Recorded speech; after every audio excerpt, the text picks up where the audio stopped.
Eu pedi para o repórter Matheus Luz dar um giro pelas ruas de São Paulo para conferir como a qualidade de vida das pessoas é afetada pelas temidas dores nas costas. Quer ver? Vamos ver. Você sente dor nas costas? Na lombar só. Por que você acha que começou a sentir dor nas costas? É má postura, fico o dia inteiro sentado, enfim, eu já passei pelo médico e o médico falou que esse é o mal de quem tem dos 30 aos 40 anos. Eu tenho hernia de disco na lombar, enfim, falta de exercício, má postura, enfim, é isso aí. Você trabalha quantas horas por dia em cima da moto? Mais ou menos umas 8, 10. E a coluna como fica? Doída, mano. É doído. Mas não tem jeito, né? É só quando eu chego em casa mesmo que a gente dá uma esticada mesmo. Porque passa o dia inteiro em cima da moto. Não para, mano. O que mais incomoda quando você sente essas dores nas costas? É o peso que fica no pescoço, né? O braço perde um pouco da sensibilidade. A senhora está conduzindo a sua bolsa em um só ombro. Não dói as costas? Dói. Como? E aí, como que você faz? Troca o outro. Licença. Tudo bom? A gente tá fazendo uma reportagem e eu gostaria de pesar a tua mochila. Pesa. Bem pesado. Quer pesar? Eu quero. Adriana, a tua mochila tá pesando quase 10 quilos. Não dói nas costas, não? Dói bastante. O que você tem aqui? Coisa de serviço. Tem coisa também pessoal. Isso aqui embaixo tem uma sacola. Essa sacola pesa 6 quilos. Eu queria saber como é pro senhor o jeito correto de pegar essa sacola. Baixou aqui. Baixei, aí pega aqui. E aí levanta. Levanto, nunca sem baixar, porque aí força. Agora eu tô sabendo mais um jeito certo de pegar, que seria abaixar e pegar assim, pra não sentir tanta dor. Antes Mesmo assim ainda tá pesado, ó. Tá pesado. Ó. Eu salto, além de trabalhar, eu também danço, então eu sempre estou de salto. Mas então aí... dói um pouco. Com dor, mas eu não tiro o salto. Com dor, mas com estilo. Exatamente. Pra prevenir essas dores, quais são os seus cuidados? Faço musculação, exercício, eu danço, faço caminhada. Sou bem ativa, faço bastante coisa pra prevenir. Geralmente eu faço um cardio, né, durante o dia e tudo mais, aí dá uma ajudada também, numa alongada, esticada. E quando tá com o celular na mão, como é que é a postura?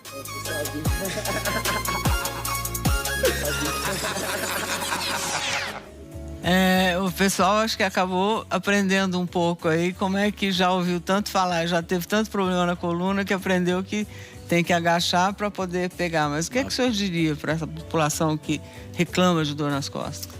Bom, primeiro que dor não é mau jeito. Dor é um sinal que o seu corpo manda que algo está errado. Então, se você sente dor constantemente, é o teu organismo te dizendo algo está mal, procure um especialista para que ele possa investigar e saber qual é a causa da dor. Sempre que o nosso foco é tratar a dor com massagem, com relaxamento, estamos fadados ao insucesso. Por quê? Porque é algo que resolve a dor momentaneamente, mas não interfere na história natural da causa da dor, que é a verdadeira doença. Que na grande maioria das vezes são doenças osteoarticulares degenerativas por mau uso da máquina. Desgastes dos discos intervertebrais, protusões discais, hipertrofia de facetas articulares, estenose de canal vertebral, que é a compressão dos nervos dentro do canal. E essas causas, elas começam pequenininhas e vão se agravando com o passar dos anos. E é fato que quem tem dor nas costas tem a falsa impressão de que teve um problema nas costas numa primeira crise. E no intervalo entre a primeira e a segunda crise, ele se acha normal. Portanto, ele não busca ajuda para tentar evitar que a próxima crise aconteça. E, infelizmente, ela vai acontecer. Inclusive, a gente está conversando agora porque com essa onda de frio mais pesada, né, que pega o sul todo do país e até algumas regiões do norte, aumenta os casos de dores nas costas. É isso? Sim, por quê? Não é que o frio piore a doença, mas o frio piora a sensação de dor. Ele potencializa a dor. Aumenta em quanto, assim? E as pessoas reclamando? Eu não tenho esse dado específico em porcentagem que aumenta, mas no nosso consultório, as pessoas que buscam a nossa ajuda por dor praticamente dobram nesse período do frio. Uau. Dores mais agudas, né? Dores desencadeadas pelo frio. É verdade que hoje em dia metade dos homens e mulheres que procuram especialista em coluna tem menos de 50 anos? É verdade. O que, infelizmente, é uma realidade atual. Não era a realidade do passado. A doença de coluna era uma doença típica de pessoas depois da 6ª e da 7ª década de vida, quando, de fato, a nossa coluna envelhece. Porém, devido a um envelhecimento precoce das nossas articulações, motivado pelo estilo moderno de vida, digamos assim, tem feito com que a incidência de dores nas costas ou de doenças da coluna esteja cada vez aumentando numa faixa etária mais jovem.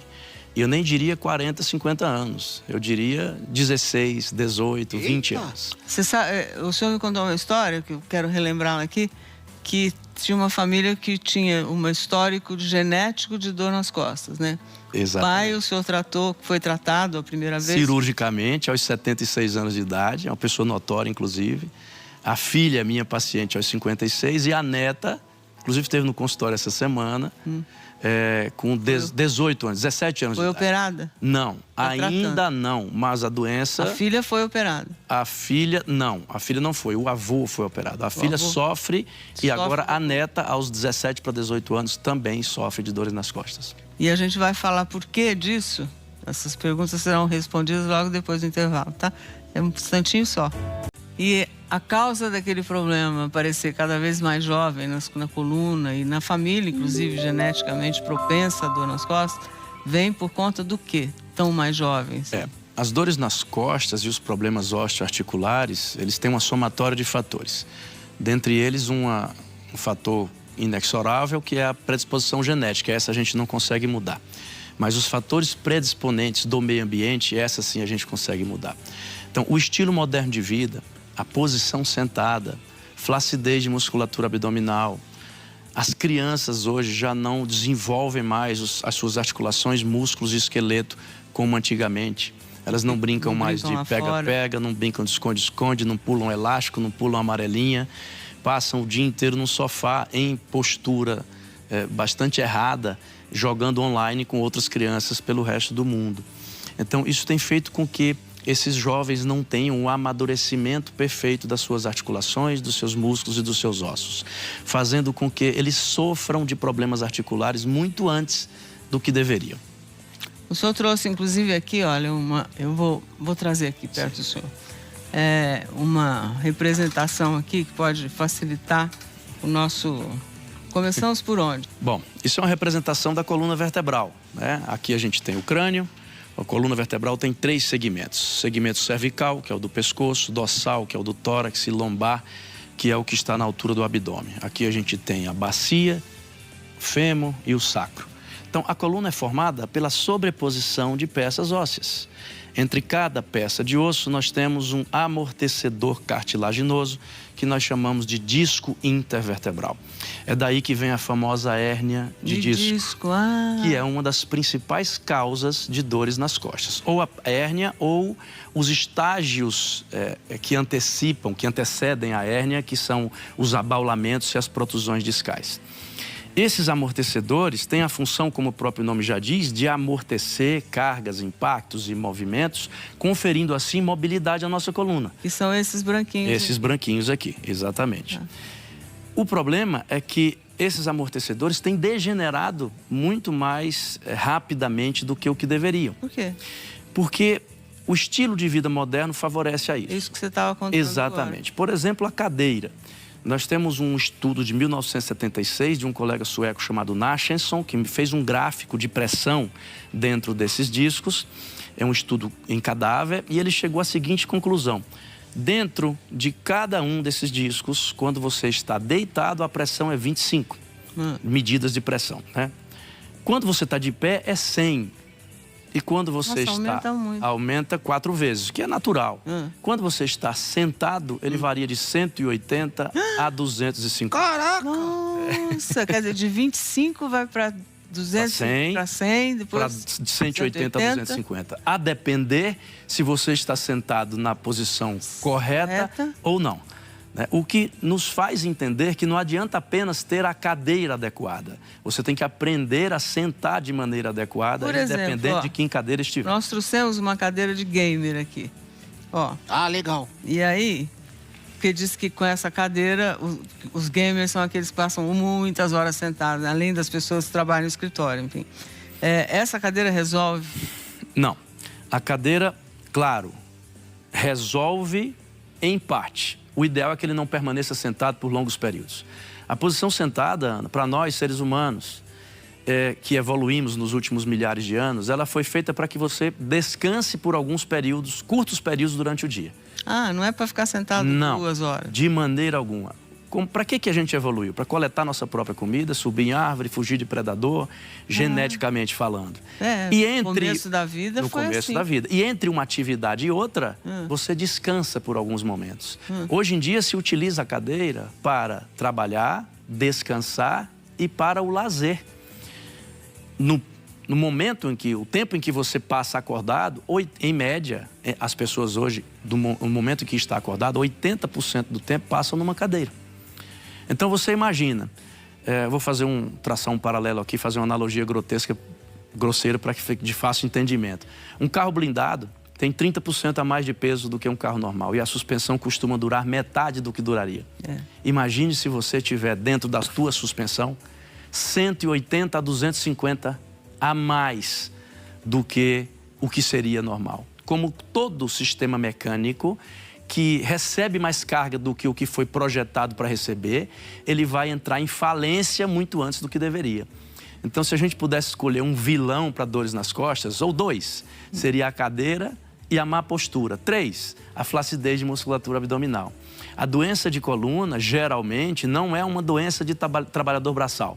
É uma doença de quem tem trabalho burocrático, administrativo e quem passa horas a fio na bendita cadeira. Mesmo que ela seja uma cadeira boa, se você passa muito tempo sentado nela e principalmente em postura errada, isso vai gerar problema na coluna. Qual é a postura certa para sentar numa cadeira, seja ela de gamer ou não? Qualquer uma. Posso demonstrar? Pode, deve. Então, a primeira coisa, a sua lombar tem que estar completamente encostada no encosto da cadeira. Nessa tocando. cadeira aí tá. Tá. A dorsal também. O peitoral alongado, escápulas encaixadas. Joelho 90 graus e o pé completamente apoiado no chão. Se você tiver com os calcanhares, apoiando os calcanhares para ficar confortável, significa que a cadeira está muito baixa. Se você estiver apoiando a ponta dos pés, significa que ela está muito alta. Por exemplo, essa cadeira está baixa para mim, porque para que eu fique confortável, eu tenho que projetar meus pés adiante e pisar apenas com os calcanhares. Então, por isso que é importante que a cadeira tenha regulagem de altura, né? Vamos ver. Essa tem. Essa tem. Essa seria a postura ideal. Ah, entendi. Qual é o problema do estilo de vida moderno, além de sentar em postura errada? Perceba que a cadeira tem um braço. Esse aqui, por exemplo, o braço é fixo. O gamer, ou a pessoa que tem um trabalho burocrático administrativo e fica na frente de um computador todo dia, ele costuma projetar a cadeira para frente. Isso vai bater na mesa. Isso. Naturalmente, para que ele se aproxime da tela do computador, ele vai projetar o tronco, vai descolar a dorsal e a lombar do encosto, e isso vai forçar Tem um monte de gente sentada em casa agora, sim. Provavelmente sim. Então é importante que a cadeira, além de ergonômica, ela tenha regulagem de altura dos braços separada da regulagem da altura da cadeira. Porque o braço ele pode abaixar para que você projete e o braço entra embaixo da mesa. Entendi. Para poder trabalhar. Exatamente. Então, lombar e dorsal apoiada, escápulas encaixadas, peitoral alongado, joelho 90 dobrado em 90 graus e o pé completamente apoiado no chão. Se você não tem condições de comprar uma cadeira que tenha tudo isso, você pode tomar algumas medidas para se aproximar dessa exatidão. Então, se a tua cadeira, por exemplo, é muito baixa, você pode colocar um suporte nos pés para pisar em cima ao invés de pisar no chão. Se ela é muito alta, no caso. Você põe um suporte nos pés e aí pisa nesse suporte com a planta do pé completamente apoiada para ajustar a sua postura. Boa! Uma outra coisa muito comum hoje em dia, na verdade, é um estudo mais recente que descreveu... Antigamente isso era conhecido como pescoço de leitor. Quando você angula... Vou ficar de pé. 25 graus o seu pescoço, a sua cabeça. Todo mundo anda na rua assim. Pronto. Agora. Tá assim, Para não é? ler ou para mexer no smartphone, você está aumentando em média 120% de carga nos discos intervertebrais da coluna cervical, que são esses amortecedores que irão degenerar e, portanto, tornar-se propensos à formação das hérnias de discos e das protusões discais. Imagine que no passado, poucas pessoas tinham o hábito de ler por horas a fio. Portanto, era raro alguém procurar a gente no consultório com dores no pescoço. Mas E hoje aqui, em dia... né? A cervical que você chama é aqui, né? Exatamente, a cervical é o pescoço. Hoje em dia, o celular não respeita a idade, crença, classe social, sexo, é todo mundo o dia inteiro com o pescoço projetado e, consequentemente, destruindo gradativamente as articulações da sua coluna cervical. Tem eu não sei se é verdade, se não é, que quando as pessoas emagrecem muito rápido, nós estamos na época de um emagrecedor que faz isso com as pessoas rapidamente, a tal da canetinha, as pessoas perdem peso muito rapidamente e sem ter massa muscular que segure tudo isso aí que o senhor está dizendo, né? Isso causa problema? Sim, sem dúvida. Toda articulação, seja ela ombro, quadril, pé, joelho ou coluna, ela é protegida por um grupo muscular. Se você emagrece muito rápido, sem que você consiga fazer atividades físicas... Para compensar? Ou repor os nutrientes perdidos nesse rápido emagrecimento, que é o caso da canetinha. Você perde muita massa magra, um pouco ou tanto quanto a massa gorda. Né? Exatamente. Então você vai perder o grupo de musculatura que protege a tua articulação. Está muito comum hoje em dia no nosso consultório as pessoas com dores nas costas, nos procuram com dores nas costas, decorrentes de emagrecimento rápido por uso dessas canetinhas. Os músculos que seguram a coluna são os abdominais? Exatamente, é os que chamam popularmente de core, né? Que são os músculos isométricos, funcionais. Esses músculos, os estudos mostram que quando bem fortalecidos, eles absorvem até 80% da carga que iria incidir nas articulações da coluna. Olha, se esses vem músculos, pra cá. Exatamente. Se esses músculos são flácidos, isso pode significar até 80% a mais de carga nas suas articulações. Por isso é importante que se mantenha uma boa postura para que essa carga seja distribuída uniformemente em cada um dos segmentos da coluna, que são vários. Quer dizer, tem que ficar em pé retinho, isso. Exatamente. Não pode ficar assim. Não pode. Isso você demonstrou muito bem. Nós temos um vício postural que é muito comum à maioria das pessoas, que é a projeção anterior dos ombros. Quando o ombro projeta anteriormente, quer dizer, naturalmente a cabeça acompanha. Então, quer dizer, se levantar a cabeça... Não adianta que fica desconfortável, você não consegue erguer a cabeça. Então você tem que encaixar as escápulas, abrir os peitorais e aí o queixo vai ficar paralelo ao chão, que seria uma posição adequada. Por isso que a gente orienta os pacientes que sofrem de dores no pescoço ou nas costas a fortalecerem bastante a cadeia posterior e alongar bastante a cadeia anterior. Isso seria como se eu tivesse um fio aqui que me puxasse, é isso? Exatamente, para alongar e diminuir a carga nas suas articulações e nos discos da coluna vertebral. Eu queria que o senhor me mostrasse aqui, quando a pessoa está com um problema na coluna, o que acontece aqui? Onde está o problema? Vamos lá. Tem várias colunas. Tem, aqui. Isso aqui, eu vou mostrar aqui que é maior um pouco. É a representação de uma hérnia de disco, que talvez seja a causa mais comum de dor. Perceba que o disco, ele está entre cada vértebra. Esse disco, Ana, ele é totalmente maleável. Então, ele se deforma para absorver cargas, impactos e movimentos e volta ao normal. Tá, o normal deforma é esse, né? E volta ao normal. Correto? Correto. Ele é formado por duas estruturas. Essa estrutura mais externa, que nós chamamos de anel ou ânulo fibroso, e dentro desse anel existe um recheio. Portanto, quando se aplica uma carga na coluna, o recheio expande para absorver essa carga e o anel dilata para acompanhar essa expansão. Isso. Quando o recheio retrai, o anel retrai. Essas duas estruturas têm esse sinergismo, digamos assim. Quando o disco degenera, quando ele desidrata, quando ele envelhece, geralmente antes do que deveria, ele fica ressecado. Ele não tem mais esse... Não tem mais essa maleabilidade, não tem mais o mesmo... Fica durinho. Durinho, não tem mais o mesmo poder de absorção de carga e de impacto. Portanto, esse anel vai sofrer uma ruptura. Quando esse anel rompe e permite que o recheio que está aí dentro Ele quebra? Ele quebra, exatamente, ele rompe. As fibras do anel é um emaranhado de fibras. Elas esgaçam, formando um ponto de fraqueza e uma barriga, que nós chamamos de protusão. Ah, sai... Ainda não. A protusão é só uma dilatação. Quando essa parede rompe por completo, rompeu a parede e o anel extravasa, a isso nós damos o nome de extrusão ou propriamente a hérnia de disco. Aqui a gente tem a representação de uma hérnia de disco. Veja só. Ó, o nervo, vamos mostrar esse lado, o disco não toca o nervo. O disco não toca o nervo, o disco não toca o nervo em nenhum momento. Já do outro lado, a gente está aqui representado por essa parte vermelha. Um fragmento do disco intervertebral migrou de dentro do disco. Ah, ele encosta no nervo. E encosta no nervo. É aí que dá a tal da dor ciática, porque esse nervo é o nervo ciático. Vai lá para a perna. Exatamente. Aí é que vai doer. Quer dizer, E costuma ser uma dor... um paciente meu me deu uma definição muito boa dessa dor. É uma dor de dente no bumbum. Ou seja, é uma compressão de nervo, é uma dor gigante, incapacitante, por vezes incapacitante, e ela irradia em todo o trajeto da perna, no trajeto desse nervo, a depender de que nervo foi acometido. Se pega um nervo mais alto, mais na anterior, virilha, medial da coxa. Se pega o último, os dois últimos, posterior da coxa ou lateral até o pé, que é o que chamam de ciático.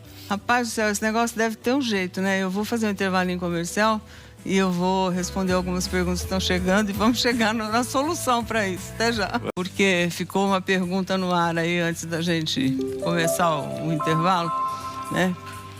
Que consequências eu tenho se eu tenho uma lesão na coluna? Quer dizer, se eu machuco a coluna de alguma forma, seja com a hérnia de disco, seja com o que... Porque tem algumas pessoas que falam, teve um problema na coluna, tem um acidente e tal.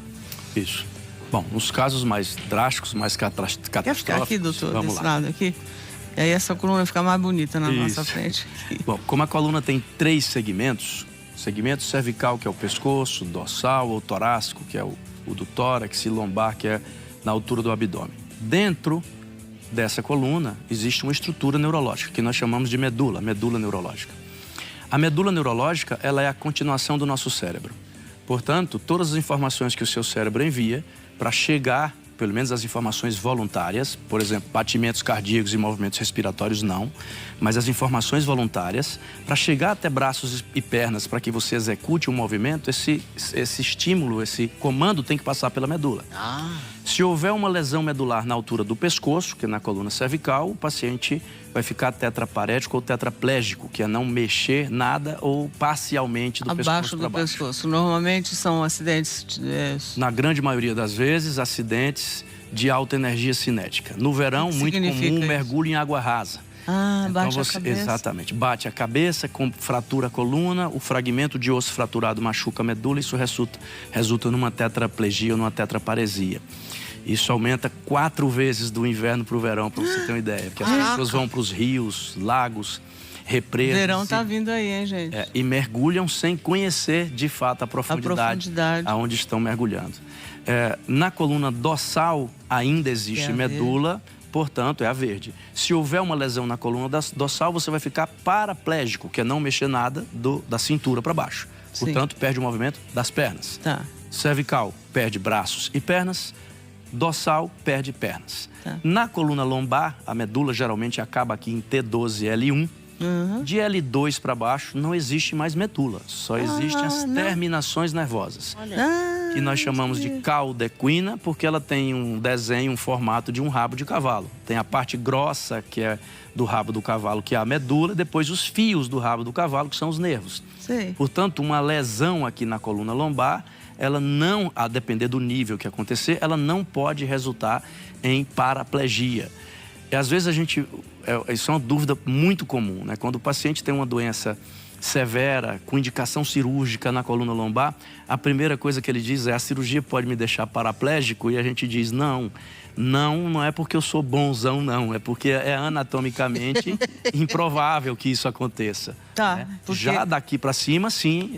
Quer dizer, a maioria do volume de operações hoje em dia, devido a dores na coluna, lombares e cervicais. A dorsal adoece muito menos que os outros 2 segmentos, e isso tem um motivo mecânico. A coluna dorsal ela é protegida pelos arcos costais.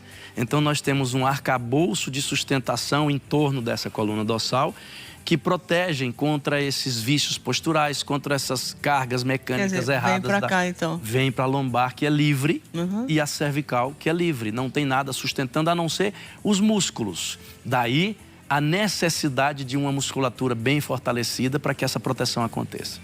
A gente separou umas dúvidas para apresentar para o senhor aqui e para ajudar a esclarecer a primeira pergunta que chegou é da Andréa Machado, lá de Salvador. Fala, Andréa. Eu costumo sentir dor nas costas e sempre que posso recorro à utilização dessa pistola massageadora. Me traz um alívio assim, quase que imediato nesse desconforto. Eu gostaria de saber qual a orientação médica sobre esse uso e se pode causar lesões no caso de uso exagerado. Obrigada. Vamos lá. A primeira coisa que é importante é dizer, a partir do momento que você se acostuma com a dor e trata com massageadores, você está paliativamente e momentaneamente resolvendo o teu problema. Então, o ideal é que você busque um especialista que irá te examinar, fazer os exames radiológicos necessários para chegar a um diagnóstico da causa da dor. Tem uma dúvida do Cícero, que trabalhou a vida inteira como caminhoneiro. Vamos ver. Existe um jeito certo para eu dormir? Caso eu durmo de lado, posso mudar de posição ou tem algum problema dormir a noite inteira de lado? Na verdade, a posição e decúbito lateral, né, tecnicamente o de lado, ela é a mais adequada para o sono. Porém, sempre com um travesseiro entre as pernas, para não haver distensão das articulações do quadril, e sempre com um travesseiro entre os braços, para não haver distensão das articulações do ombro. Você abraça 2 travesseiros. Exatamente. Então. Ou abraça o teu companheiro, quem está acostumado a dormir de conchinha, por exemplo. Já que é o meu caso. Melhor abraçar o companheiro. Que é o meu caso. Então, mas isso tem um problema, né? O sono ou a cama não é... Na verdade, o sono não é o problema para a coluna, e sim a quantidade de tempo que você passa na cama e para que você utiliza a cama. A cama ela tem que ser utilizada para dormir. Ela não pode ser utilizada para ler, ela não pode ser utilizada para assistir TV e não pode ser utilizada para ficar mexendo no computador, no telefone. Por que isso? Porque o sono em si, 80% a 90% dele é inconsciente. Você inicia o sono numa posição que você crê que é a mais adequada, mas durante todo o resto da noite você vai trocar de posição por diversas vezes sem perceber ou sem ter plena consciência de que isso está acontecendo. Vai pedindo. Vai pedindo, exatamente. Vai mas o ideal para iniciar o sono é essa postura que eu acabei de descrever. Olha, doutor Francisco, estou muito contente de ter recebido o senhor aqui. Tenha um bom final de semana. Muito obrigada, André. Muito obrigado. Eu que agradeço. Obrigada.